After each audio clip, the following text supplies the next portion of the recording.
Brexit deadlock between UK and EU very strange, Boris not telling us something. Boris Johnson and Ursula von der Leyen are yet to explain exactly what is going on in Brexit negotiations. This week, the EU and the UK will push harder to strike an agreement on their future trade relationship after both sides agree to go the extra mile. The deadline to finish the talks had been set for Sunday, but Prime Minister Boris Johnson and European Commission President Ursula von der Leyen agreed to an extension after discussing the major sticking points in a phone call. According to a joint statement, the call had been constructive and useful.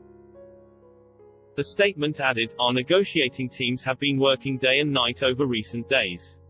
And despite the exhaustion after almost a year of negotiations, despite the fact that deadlines have been missed over and over, we think it is responsible at this point to go the extra mile.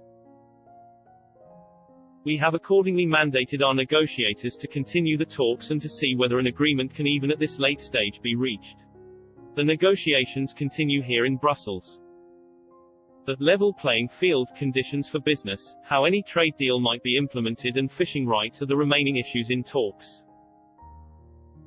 In an exclusive interview with Express.co.uk, Alan Winters, director of the Trade Policy Observatory at the University of Sussex, claimed there is clearly something Mr. Johnson and Ms. von der Leyen are not telling the public.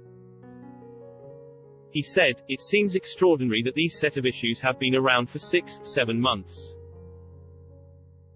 I reckon there is something else going on, something they are not telling us. Remember that 99.8% of the economy is not talked about in the press. It is just very strange that we have been fixed on just these three issues." Moreover, according to Mr. Winters, even if a deal is struck, it might take a long time before the future relationship is finalized. Mr. Winters predicted that a series of mini-deals that fall outside the Free Trade Agreement (FTA) will have to be negotiated well after the end of the transition period. He said, "If we get a deal, we will start negotiating again with the EU on all sorts of things that lie outside the FTA or at least that are in that grey area. Things for instance like airline landing, managing air traffic. I think that if we do get a deal now, there will be much more flexibility and we will try to negotiate around the edges." Professor Winters added, "I am almost certain that the trade deal will allow us to add new issues into it.